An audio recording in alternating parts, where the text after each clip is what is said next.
பிரைஸ்லாம் நாள் 118 தியான பகுதி 1 சாமுவேல் 1ஆம் அதிகாரம் மற்றும் 2ஆம் அதிகாரம். இதில் சாமுவேல் என்ற தீர்க்கதரிசியுடைய வாழ்க்கை சரித்திரத்தை நம்மால் பார்க்க முடியும். அதே போல இஸ்ரவேல் ஜனங்கள் பிற ஜனங்களைப் போல தங்களுக்கென்று ராஜா இல்லாமல் கர்த்தரே அவர்களை ராஜாவாய் இருந்து ஆட்சி செய்து வந்தார். இதில்தான் அவர்கள் முதலாக ராஜாங்கத்தை ஏற்படுத்துகிறார்கள். அப்படி ஏற்படுத்தப்பட்ட முதல் ராஜாவுடைய வாழ்க்கை சரித்திரத்தையும் இரண்டாவது ஏற்படுத்தப்பட்ட ராஜாவுடைய வாழ்க்கை சரித்திரத்தில் பாதி பகுதிகளையும் நம்மால் இதில் வாசிக்க முடியும்.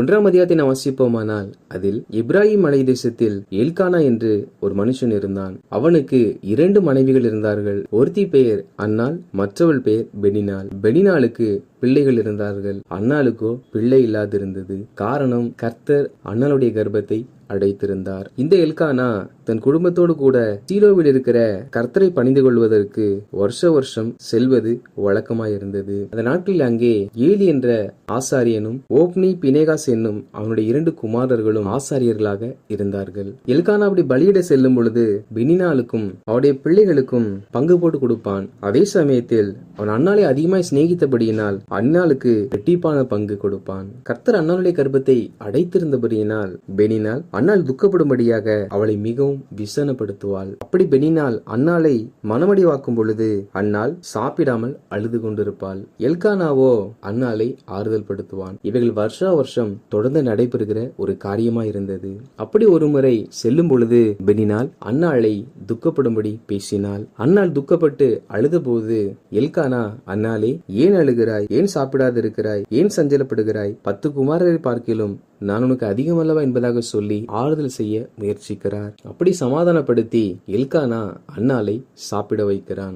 சாப்பிட்டு முடித்த பிற்பாடு அன்னாள் எழுந்திருந்து தேவனுடைய ஆலயத்திற்கு போய் மனம் கசந்து மிகவும் அழுது கர்த்தரை நோக்கி விண்ணப்பம் பண்ணினாள். நம்முடைய இருதயம் விசனமடையும் என்றால் தேவ பிள்ளைகளாகிய நாம் மனிதர்களுடைய ஆறுதலை தேடக்கூடாது. தேவ சமூகத்திற்கு வந்து தேவனை நோக்கி பார்க்க வேண்டும். அன்னாள் எப்படி ஜெபித்தாள் என்றால், சேனைகளின் கர்த்தாவே, தேவரீர் உம்முடைய அடியாளின் சிறுமையை கண்ணோக்கி பார்த்து உம்முடைய அடியாளை மறவாமல் நினைத்தருளி உமது அடியாளுக்கு ஒரு ஆண் பிள்ளையை கொடுத்தால் அவன் உயிரோடு இருக்கும் சகல நாளும் நான் அவனை கர்த்தருக்கு ஒப்பு கொடுப்பேன். அவன் தலையின் மேல் சவரன் கத்தி படுவதில்லை என்று பொருத்தனை பண்ணினாள். அதாவது அன்னாள் தனக்கு ஒரு ஆண் குழந்தை வேண்டும் என்றும் கர்த்தரை தருவார் என்றால் அவனை கர்த்தருக்கென்றே ஒப்பு கொடுப்பேன் என்றும் பொருத்தனை செய்து ஜெபம் பண்ணினாள். இப்படி அன்னாள் வெகு நேரம் தேவ சந்நிதியில் சத்தம் இல்லாமல் மௌனமாய் ஜெபிப்பதை பார்த்த அந்த ஆசாரியன் அவள் மதுபான குடித்து வெறித்திருந்தாள் என்று நினைத்து அன்னாளை, நீ எதுவரைக்கும் வெறித்திருப்பாய்? உன் குடியை உன்னை விட்டு விலக்கு என்பதாக உபதேசிக்க ஆரம்பித்தான். இன்று அநேகர் தங்களுக்கு ஆறுதல் வேண்டும் என்று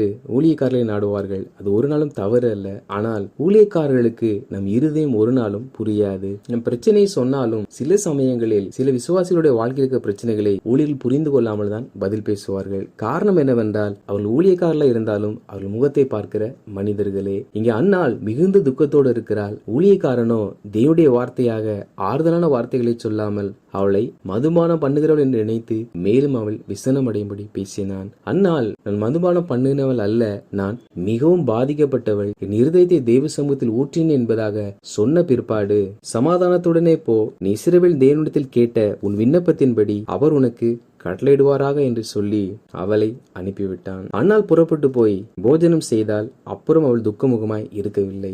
பலமுறை கண்ணீர் ஒடித்தாள். ஆனால் என்று தேவ சமூகத்தில் தன் இருதயத்தை ஊற்றினாலோ அதற்கு பிற்பாடு துக்கமுகமாய் இருக்கவில்லை. காரணம், அவளுக்குள் இருந்த அனைத்து துக்கங்களும் தேவ சமூகத்தில் ஊற்றப்பட்டு விட்டது. இதற்கு பிற்பாடு கர்த்தர் அன்னாளை நினைத்தருளினாள். அன்னாள் கர்ப்பவதியாகி ஒரு குமாரனை பெற்று கர்த்தரிடத்தில் அவனை கேட்டேன் என்று சொல்லி அவனுக்கு சாமுவேல் என்பதாக பெயரிட்டாள். நீண்ட வருஷமாய் அழுத பொழுது மாற்றம் வரவில்லை. தேவ சமூகத்தில் வந்து அர்ப்பணித்து ஜெபம் பண்ணும் பொழுது கர்த்தர் ஒரு குமாரனை கொடுத்து அன்னாளை ஆசீர்வதித்தார். சாமுவேல் பிறந்த பிற்பாடு அந்த வருஷத்தில் எல்கானா பலி செலுத்தும்படி போனான். அன்னாலோ கூட வரவில்லை. பிள்ளை பால் மறந்த பிற்பாடு அதை தேவ சமூகத்தில் விட வேண்டும் என்று அவள் வராதிருந்தாள். பிள்ளை பால் மறந்த பிற்பாடு 3 காளைகளையும் பலிக்கு வேண்டிய எல்லாவற்றையும் எடுத்து ஏலிடத்தில் வந்து, என் ஆண்டவனே, இங்கே உமது அண்டையில் நின்று கர்த்தரை நோக்கி விண்ணப்பம் பண்ணின ஸ்திரீ நான் தான். இந்த பிள்ளைக்காக விண்ணப்பம் பண்ணினேன். நான் கர்த்தரிடத்தில் கேட்ட என் விண்ணப்பத்தின்படி எனக்கு கட்டளையிட்டார். ஆகையால் அவன் கர்த்தருக்கென்று கேட்டபடியினாலே அவன் உயிரோடு இருக்கும் சகல நாளும் அவனை கர்த்தருக்கே ஒப்புக் கொடுக்கிறேன் என்பதாக சொல்லி சாமுவேலை ஏலியிடத்தில் ஒப்பு கொடுத்தாள். இதை வாசிக்கிற தேவ பிள்ளைகளாகிய நாமும் கூட நம் பிள்ளைகளை கர்த்தருக்கென்று கொடுக்கிறவர்களாய் காணப்பட வேண்டும். இன்று 2-3 பிள்ளைகள் பெற்றவர்கள் கூட தங்கள் பிள்ளைகளை கர்த்தருக்கு கொடுக்க முன்வர மாட்டார்கள். அன்னாளுக்கு ஒரே குழந்தையை கர்த்தர் கொடுத்தார். அதை கர்த்தர் கொடுத்தவுடன் இன்னொரு குழந்தை தாரும் நான் கொடுக்கிறேன் என்று சொல்லாமல் தனக்கு இருந்த ஒரே குழந்தையும் கர்த்தருக்கென்று ஒப்பு கொடுத்தாள். இது நிமித்தமாக தான் ஒரு பெரிய மனிதன் பிற்காலத்தில் எழுப்பினான். நாம் நம் பிள்ளைகளை கர்த்தருக்கென்று அர்ப்பணிக்கிறவர்களாய் காணப்பட வேண்டும். நம் பிள்ளை வளர்ந்து நமக்கு மாத்திரம் ஆசீர்வாதமாய் இராமல் இது தேசத்திற்கும் நம்ம சுற்றி இருக்கும் ஜனங்களுக்கும் ஆசீர்வாதமாய் இருக்க வேண்டும் என்றால் அவர்கள் கர்த்தருக்கென்று ஊழியம் செய்கிறவர்களாய் காணப்பட வேண்டும். 2ஆம் அதிகாரத்தை வாசிப்போமானால் அதில் அன்னாள் ஜெபம் பண்ண பிற்பாடு கர்த்தரை துதித்தாள். அந்த துதியை குறித்ததில் எழுதப்பட்டிருக்கிறது. இதில் அன்னாள் சொல்லுகிறாள், என் இருதயம் கர்த்தருக்குள் களி கூறுகிறது, என் கொம்பு கர்த்தருக்குள் உயர்ந்திருக்கிறது, என் பங்கேரின் மேல் என் வாய் திறந்திருக்கிறது, ரட்சிப்பினால் சந்தோஷப்படுகிறேன் என்று கர்த்தர் தனக்கு இருந்த நிந்தையை நீக்கி தனக்கு எதிராக பேசினவர் நடுவாக ஒரு குமாரனை கொடுத்து என் கொம்பை உயர் பண்ணினார் என்று சொல்லி தாய் என்ற நிலைக்காக கர்த்தருக்கு ஸ்தோத்திரம் செலுத்துகிறாள். மேலும் கர்த்தரை போல பரிசுத்தம் உள்ளவர் இல்லை, உம்மை அல்லாமல் வேறு ஒருவரும் இல்லை, எங்கள் தேவனை போல ஒரு கண்மலையும் இல்லை, கர்த்தர் ஞானமுள்ள தேவன், அவர் செய்கைகள் யதார்த்தம் அல்லவோ என்று சொல்லி தன்னை உண்டாக்கின தேவனுடைய மகிமையும் மகத்துவத்தையும் குறித்து துதிக்கிறாள். 3ஆவதாக பலவான்களின் வில் முறிந்தது, தள்ளாடினவர்களோ பலத்தினால் இடைகட்டப்பட்டார்கள், திருப்தியாய் இருந்தவர்கள் அப்பத்துக்காக கூலி வேலை செய்கிறார்கள், பசியாய் இருந்தவர்களோ இனி பசியாய் இரார்கள், மலடியாய் இருந்தவள் 7 பெற்றாள், அநேக பிள்ளைகளை பெற்றவளோ பலட்சியப்பட்டாள் என்று பலவீனமானவர்களுக்கு தேவன் செய்கிற உதவிகளை குறித்தும் நடந்த சம்பவங்களை சொல்லி கர்த்தரை துதிக்கிறாள். மேலும் கர்த்தர் கொள்ளுகிறவரும் உயிர்ப்பிக்கிறவருமாய் இருக்கிறார், அவரை பாதாளத்தில் இறங்கவும் அதிலிருந்து ஏறவும் பண்ணுகிறவர், கர்த்தர் தரித்திரமடைய செய்கிறவரும் ஐஸ்வர்யமடைய பண்ணுகிறவருமாய் இருக்கிறார், அவர் தாழ்த்துகிறவரும் உயர்த்துகிறவருமானவர், அவர் சிறியவனை புழுதியிலிருந்து எடுத்து எளியவனை குப்பையிலிருந்து உயர்த்துகிறார், அவர்களை பிரபுக்களோடே உட்காரவும் மகிமையுள்ள சிங்காசனத்தை சுதந்திரிக்கவும் பண்ணுகிறார், பூமியின் அஸ்திபாரங்கள் கர்த்தருடையவைகள், அவரே அவைகளின் மேல் பூச்சக்கரத்தை வைத்தார் என்று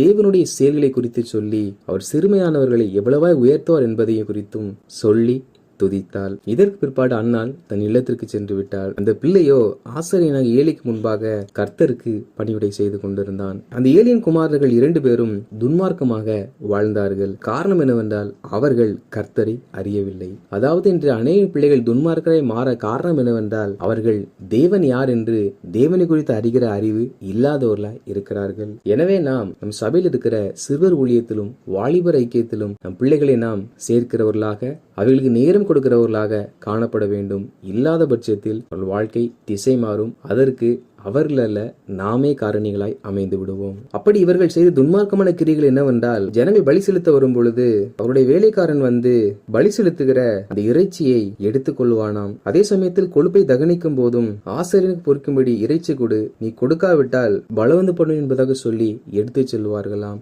இப்படி இந்த வாலிபரின் பாவம் கர்த்தருடைய சந்நிதியில் மிகவும் பெரியதா இருந்தது. இஸ்ரவேல் ஜனங்கள் எல்லாரும் கர்த்தரின் காணிக்கையை வெறுப்பாய் எண்ணினார்களாம். காரணம், காணிக்கை செலுத்தினால் அதை இவர்கள் கர்த்தருக்கு செலுத்த விடாமல் இவ்வாறு முதலாவது தங்களுக்கென்று எடுத்துக் கொள்வார்கள். மேலும் ஏலியின் பிள்ளைகள் அங்கே சபைக்கு வருகிற ஸ்திரீகளோடு வேசித்தனமும் பண்ணினார்கள்.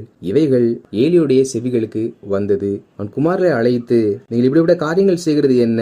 ஜனங்கள் எல்லாரும் உங்கள் பொல்லாத நடக்கைகளை குறித்து சொல்ல கேட்கிறேன். என் குமாரரே, வேண்டாம். ஒரு கர்த்தருக்கு விரோதமாய் பாவம் செய்வானே ஆகில் அவனுக்கு விண்ணப்பம் செய்யத்தக்கவன் யார் என்றான். ஆனாலும் அவர்களோ அதை கேட்காமல் தங்கள் செயல்களை தொடர்ந்து செய்ய ஆரம்பித்தார்கள். இது நிமித்தமாக கர்த்தர் அவர்களை சங்கரிக்கும்படி சித்தமுள்ளவராயிருந்தார். சாமுவேலின் தாய் சாமுவேலுக்கு வருஷம் வரும் பொழுது ஒரு ஆடையை தைத்து வந்து கொடுப்பது வழக்கமாயிருந்தது. அப்படி வந்து செல்லும் பொழுது ஏலி அவர்களை ஆசீர்வதித்து, இந்த ஸ்ரீ கர்த்தருக்கென்று ஒப்பு கொடுத்ததற்கு பதிலாக கர்த்தர் உனக்கு அவராலே சந்தானம் கட்டளிடுவாராக என்பதாக ஆசீர்வதித்து ஜெபித்து அனுப்பிவிடுகிறார். அன்னாள் கர்ப்பந்தரித்து 3 குமாரரையும் 2 குமாரத்திகளையும் பெற்றார். அப்பொழுது தேவனுடைய மனுஷன் ஒருவன் வந்து ஏலியுடைய பிள்ளைகளுக்கு விரோதமாக கர்த்தர் சொன்ன வார்த்தைகளை சொல்லுகிறார். ஊழியக்காரர்களா இருந்தாலும் ஊழியத்தில் உண்மையில இருந்தால் தேவன் அவர்களையும் தண்டிக்கிறவராக தான் இருக்கிறார். வாசித்த இந்த அதிகாரங்களின்படி கர்த்தருடைய ஜனங்களாகிய நாம் இருதயம் விசனப்படும் பொழுது மனிதருடைய ஆறுதலை தேடாமல் தேவ சமூகத்தில் போய் நம் இருதயத்தை ஊற்றி